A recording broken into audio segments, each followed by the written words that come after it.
Red, white, and blue, and they stand for every one of you. Ladies and gentlemen, it's Ricky Rebel, Joy Villa, Mindy Robinson, Deplorable Choir, Tommy Joe Ratliff, and Dee Dee Deplorable bringing us in. The MAGA YMCA dance party, of course, it's a parody of the Village People's YMCA from many years ago. Harvest time, folks, harvest time.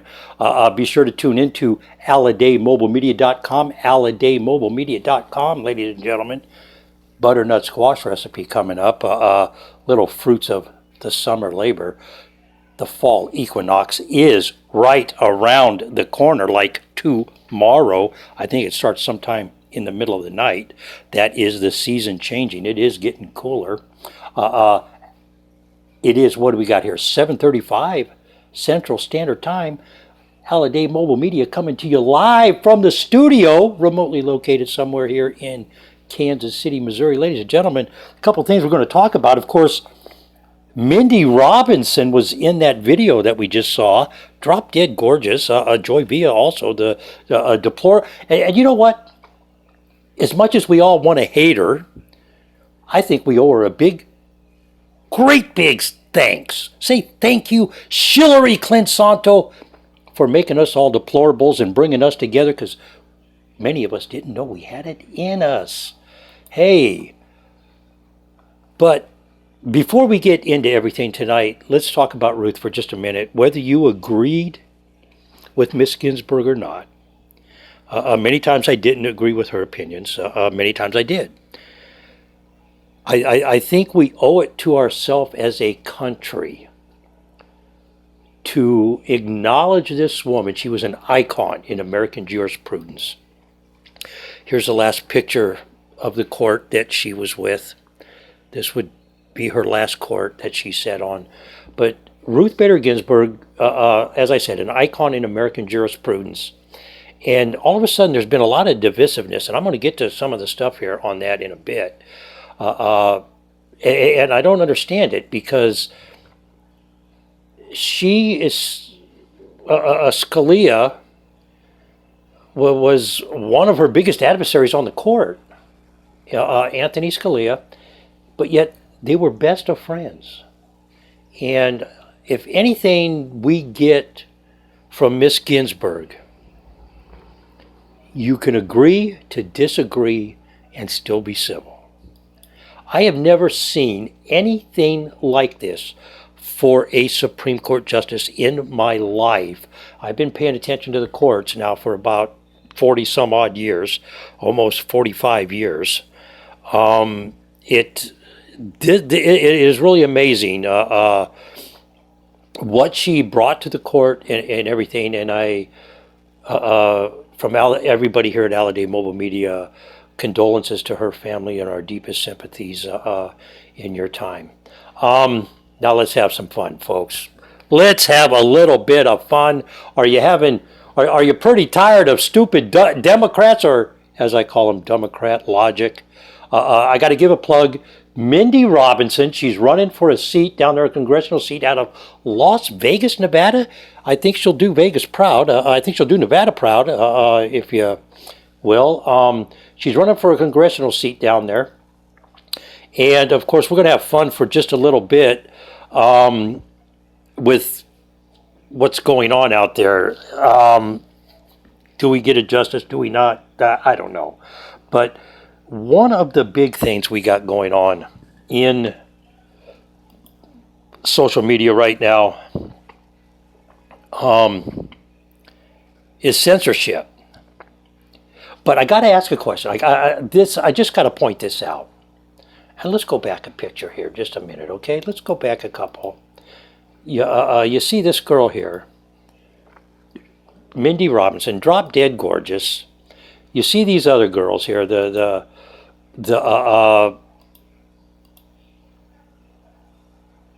Republican girls versus the Democrat logic folk. I don't know if it's me or what, but it just seems to me that not only, and maybe this is why the people that are consider themselves conservatives, not just Republicans. A lot of people don't call themselves Republican, they call themselves conservatives. But it seems to me like they're having fun. Unlike the people that are tearing up towns, burning police stations down, robbing people, beating old folks up. They seem to be miserable. Forgive me for what I am about to say, but could it be Republican or conservative people just have more attractive women and we're happy for that reason? We have a reason to smile? I don't know. Just asking. I'm just asking. Let's get into some censorship issues here. Let's talk about censorship for just a bit here. Why would this post was put up yesterday? This is our First Lady, her sister, and her mother. Why would Facebook take that down? Now remember, I reported last week, and a couple other people that do podcasts, Polly St. George is another one, has reported that Facebook is taken down as hate speech. They have taken down, I have a new follower. How about that? I'm getting popular, folks. But they took a group down called Stop Human and Child Sex Trafficking Worldwide Now, and they took it down because they called it hate speech. Now, I'm not sure who makes these determinations, but here is a form of censorship. I tried to go on Mindy Robinson's website today to get some information so I could talk, about her a little bit and provide some information with facts. And there's a protocol saying it's an invalid response. Remember who is shaping the narrative, ladies and gentlemen. Google, Yahoo, Bing, all your search engines, Facebook, Twitter is guilty of it, and it has led to a resurgence in social media platforms. You cannot say, I don't care what you say, but you cannot say Donald Trump has not generated revenue in 9 million different ways. Because of him, censorship is more prevalent now than we ever realized. We understand it a lot better now, and we have a whole bunch of websites. Holy Toledo. They're everywhere. And I'll get to them in a minute. I'll give you some names. But they denied me to make a comment on an article that she penned on and of course you all know me. I have a WordPress account because I have my own website.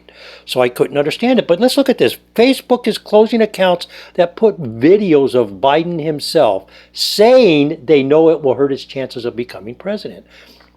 There's some pretty good, where I got this from, there was a pretty good debate of Joe Biden against Joe Biden, and what they've done is the guy put edited clips together with the guy in the middle, the moderator, like Chris Wallace is going to be here coming up in the first debate. But they put this thing together, and it's Joe Biden answering a question, and then he asks the same question to the other Joe Biden, and Joe Biden himself is giving different answers on the same question.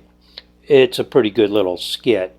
But let's talk about some of the new sites that have come up. And with everything, ladies and gentlemen, I want you to do your own research. I'm laying some facts out for you. Go to these websites, do your own research. www.wimkin.com. Review their terms of service and everything. They bill themselves as a free speech platform. So does Parler. Parler, of course, is a rival for Twitter. It's the same format as Twitter.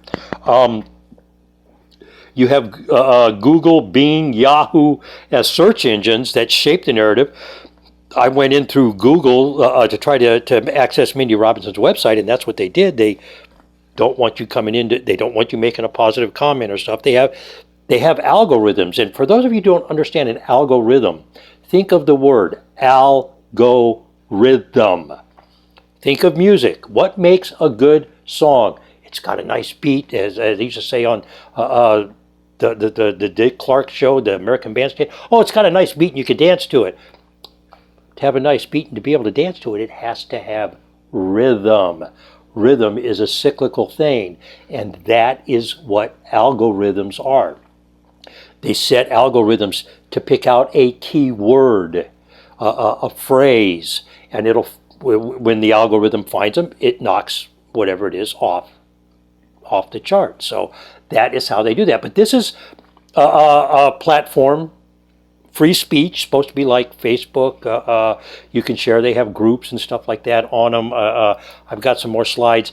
Sayscape. Now this one, I don't know if you can read that, but I'll read it real quick. Sayscape is a social media application created by a small group of Air Force veterans. Thank you for your service. We witnessed an overwhelming number of cases where users of other platforms were stripped of their freedom of speech and expression. As service members, we took a vow to protect the people and their rights. We created an app that is genuinely non-biased. We want all users to have the same opportunity and ability to share as equals. We promise to protect all of our users from any threats of violence, terrorist propagation, or incitement of suicide. We may not condone or agree with what is said, but you have the right to be heard fairly and equally. Now, with that said, ladies and gentlemen, let's go back to Mindy Robinson for a minute, because I have to tip my hat to her. She gave me my subject matter for tonight, censorship. Somebody parodied her account and on Parler, and she created an issue with it, and she, Dan Bongino, of course, is part of Parler. And I got in the middle there and I looked at everything, and this is just my opinion on it. If you steal somebody's identity, if you pose as a person, that is, to me, is a form of identity theft. However, if you clearly mark somebody as a parody account, that if you're in the public eye, and let's make no mistake, Mindy Robinson, drop dead gorgeous. She's an actress. She's a model, does a little cheesecake modeling, and that's caused her some grief. Somebody said she's a porn star. She is not a porn star, never has done pornography. Where that person, that's an ill person to come out and say things like that about somebody. I think that's wrong. If somebody accuses somebody of something that is untrue, there's a reason they're doing it, and you need to look at what's really going on. I find when I do a little bit of research on Mindy Robinson, she's an upstanding young lady. She is an actor. She's done some movies, or an actress, I should say. But she's in movies and modeling and whatnot. But she's a celebrity, so she's going to get grief, and people are going to do things. That is Sayscape. Go to their website, check them out. There's another one called Bubbles. Bubbles is in French, so they take European money, but they do the same thing as YouTube, Patreon, BitChute. They're a video platform. And but let me just say this. With all the controversy going on over social media, are we in danger? Are we not creating bubbles that are in essence echo chambers of ourself? And what I mean by that, ladies and gentlemen, is if we don't like Twitter when we all go to Parler because they're suppressing conservative speech on Twitter, does Twitter become all what I call the Democrat logic folk and parlor become all the conservative folk, and there is no exchange of ideas. That's what debate was when I was in high school. We had debate club. But my question becomes this, and I have a series of questions that I want to ask here, and just think about this for just a minute, ladies and gentlemen, then we'll get to the rest of these platforms, and we'll close out with a little bit of Q information. If social media, let's face it, when I was young, when I was in high school, we had letters to the editor, your voice. Some newspapers had a cameraman. He would just randomly go around and he would take your photograph and ask you a question of the week. And it would be in a section like your voice or what they said or something like that. They'd have some catchy little phrase for it. That has given way to social media, those sections of the newspaper. But all of a sudden, what we find disturbing is these social media platforms. And here's my question. If a social media platform accepts revenue and generates revenue, we all know Facebook is traded on the stock exchange. If they are a commodity, they are a for-profit media organization because they dispense information, are they not governed by the FCC? If something's good for the goose, it has to be good for the gander, is what I'm getting at. But let me ask this. We all know that the big question is, we all know that they have people that review everything because of the algorithms. The algorithm will trip something and a post will go in front of people. For example, a picture will have metadata in it, and some of these platforms know the metadata in the picture, and before the picture is posted, they're saying this picture is violates one of the terms or one of the community standards is the catchphrase they use. But what qualifications do the people making the decision have to make the determinations? What is their educational background? What training have they had in classifying statements of speech? Who determines their, and when I say their, the fact checkers and the speech verifiers, who determines their biases, how it is used to determine they are actually a neutral third party? Because that's what they all claim. They're a neutral third party that does the fact checking. Excuse me. Why, and I think the bigger question here, why do these judges of speech allow one to say something and someone else is not allowed to say the same thing? Most important, how is the subject, and I think this is very, very important, how is this subject, stop human and child sex trafficking, classified as hate speech? It was classified as hate speech by Facebook, and they shut the group down. I do not understand that. It does not make any sense to me, and my humble opinion, Facebook should be sued for it. Finally, why do we the people, allow this to go on? And here's what happens, ladies and gentlemen. If you haven't been caught up in an issue on one of these social media platforms, the environment is very sterile. And what I mean by that is everything is done behind the screen. You can't pick the phone up and call somebody like you used to when you had a problem with the TV. Hey, my TV doesn't work. You sold it to me. What's going on? You can't do that anymore. When you're dealing with social media, you're dealing with an email support center. I've been waiting 4 days for a response from LinkedIn for an issue going on LinkedIn right now. They never see you. They don't talk directly to you. You can't go directly into their office because their office might be in China. It might be in Ecuador. You don't know where their office is half the time. They'll give you a P.O. box to write to. So you can't see them. So we have that issue going on too. So when an issue arises, everything becomes in a sterile environment, and we don't know. So we are basically at their mercy, I guess you could say. In the description, there's going to be a lot of links again to check out all these places that I put up here. This one here, as I said, Bubbles.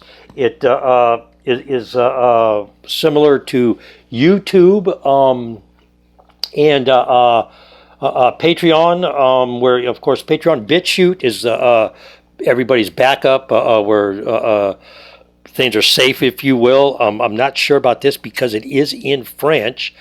Control your process and execution. All kinds of fields. There's all kinds of packages that you can get. You can create. There's licensing issues, management. Same with Rumble. You can license stuff on there and make money on it, actually, on Rumble, from what I understand. Technology solutions for your business, video systems. VMO is another one that I don't know if you can monetize things on that like you can on other ones. Most of your platforms that monetize are based on numbers of views. So now, let's get to the vitriol that's going around after Miss Ginsburg's passing. And instead of people celebrating her life and what Trump said it best, she had a magnificent life. She had a marvelous life. It was, I mean, just unbelievable, really, when you put it in perspective. But she was a magnificent individual. And like I said, whether you agree with Miss Ginsburg's decisions or not, she is an icon in American jurisprudence for the simple fact that she was able to debate one of the other justices and then go sit down and have dinner with them and not be angry. She was an icon in civility, agree to disagree. You can have a different opinion, but you don't got to hate that person. Look, I don't always agree with Donald Trump. I just don't. But that said, ladies and gentlemen, he is our president. So to that degree, we kind of have to acknowledge him and kind of work with him. Some people don't think we do, but that's just me. Now, that said, this gal here, she sees a child wearing a Trump mask. She wants to literally burn him alive. Here's what I want to know. This was a post on Twitter. How is that not some type of hate speech, and how is that post allowed to stay up? I don't get it. At support at Twitter. This guy here, Reza Aslan, he's some kind of reporter with a blog. If they even try to replace, you can read that. It's big enough, I'm sure you can read it. And I don't understand that, but that, again, how is that not hate speech, and how is that post allowed to stay up? There he is again. Now I'm going to have some fun. Let's talk about the beer bug for just a minute. Let that sink in. Let that sink in, Dr. Fauci. Why haven't we heard about this? Why aren't we hearing? Why isn't there more of this on mainstream media? Why are we having to go to find this on independent journalists that are being censored? I don't know why I'm on that subject. Ladies and gentlemen, Alliday Mobile Media, we depend on, we do this because the more voices that are heard, the more attention gets drawn, the more we trip the algorithms. People like me, Paulie St. George, other independent journalists out there that, and I'm drawing a blank, you have to excuse me, but their links are in the description, ladies and gentlemen. But other people that do this, the people that do this stuff, we do it because we feel the need to bring information to the public because it's important to us. And when I say that, just think about it for a minute. This beer bug, I'm going to read some of these things. I don't know if you can read this guy right here. The lockdown crushed minority-owned businesses and most. This over here, Warren Buffett, Bill Gates. Orgy of wealth continues as U.S. billionaires grew $584 billion richer over the last 90 days. Former Merck rep says mandatory vaccination is for profit, not for public health. That's a nurse in New York City. Undercover nurse confirms COVID-19 is a criminal hoax. If you are awakened, you know deep down that there are indications of Hollywood wink. The global pandemic, ladies and gentlemen, is meant to divert our attention. What exactly it's meant to divert our attention from is speculation. That's where the tinfoil hatter stuff comes into play, and we're all at everybody's mercy because of this. And I'll close out with this tonight, and I'm going to say this. I'm going to read this to you. The QAnon movement does not support, condone, or tolerate violence of any kind.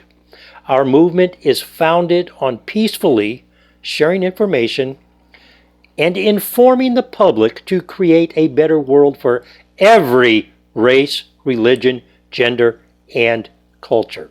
It is likely there will be false flag events that occur between now and the election that will be blamed on QAnon supporters. This will allow the media to further censor the flow of information our movement shares. They will do whatever it takes to keep the masses from being exposed to the truth prior to November 3rd. Together we win. Where we go one, we go all. And just keep that in mind, ladies and gentlemen. As we close things out here tonight, I want you to remember that all of the social media people that are independent people, we depend on donations, we depend on people helping us out. Links are in the description if you can help out. I'm going to close out with Camille and Haley. These two young ladies, again, drop-dead gorgeous conservative women. Keep America great. They allowed me to put their video on my website. It's on the right-hand column. You can go check it out while you're looking at I drew a blank there for a minute. I'm sorry. The butternut squash recipe on Good Food, Good Life. HallidayMobileMedia.com. Ladies and gentlemen, you can find me on Twitter, on the parlor at Halliday LLC, on the website, on the World Wide Web at HallidayMobileMedia.com, HallidayMobileMedia.com. There'll never be another USA. Don't ever forget that, ladies and gentlemen. We live in the greatest country on the planet. There is no other country that affords the form of mobility, of social mobility, that the United States offers. I'm talking to somebody who's in hiding in Germany.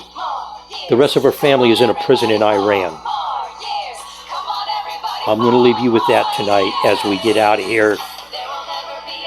And there'll never be another USA. Just don't ever forget it. Doesn't matter how you vote. Ladies and gentlemen, for Halliday Mobile Media, Camille and Haley, pardon me, are going to get us out of here. As always, let's have a good night, ladies and gentlemen, and let's all be safe out there, huh? Keep America great. Keep America